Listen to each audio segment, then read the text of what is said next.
Palauk, magistratūrį stojai dabar jau? Vau, kokia, net nežinojau, magistratūrį. Nu šaunuolis, nu. Jums tas parodas reiktų kažkur tai eksponuoti, rodyti kažkur žmonėms, nu, sakykim, ne tik atvažiuojančiam. Kad jie atvažiuojantis dabar čia tik šiais metais, taip jau daugiau praeitais keli buvo, ne? Tai kad buvo, nieks čia nerodydavo. O pasaulinis menas, čia kaip atrodo keli brūkšniai ir ten įvertina kažkaip. O čia atrodo kiekvienas žmogaus ląstelė pulsuojanti ir ir kiekvieno paveikslą, sakykim, nutapot žmogaus, sakykim, autoportretą. Žinokit, labai skirtinga.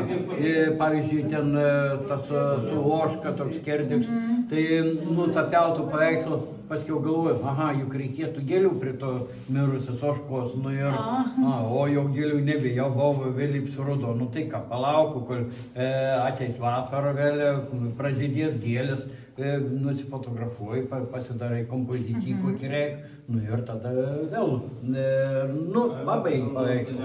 Arba kitą tokį merginą su saulėgrąža irgi sugalvojau, taip panašiai šiame laikė, skaitos tapyti, metų laik tokiam, nu ir, nu ką, nu, nebė saulėgrąža, niekur, visur nužydėjo, žiūr, nupiepusis toks, nu, ko darys, nu, tai nusipirkau sėklų, pasisadinau, išauga, pražyda, toks kokį nori, kad nori, pasirinkau patį tas gražiausias, nusiroviau, įsinešiau į studiją, nusifotografavau, tada tapau toliau. O kaip pasirenka tos gražios jaunos moteris, ar jūs pasigaunat gatvėse pačios?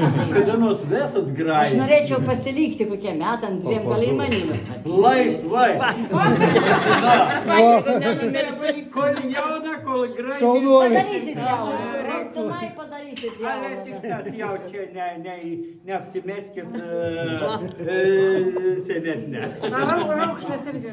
Jo, čia jau Stanislavas mato tikrai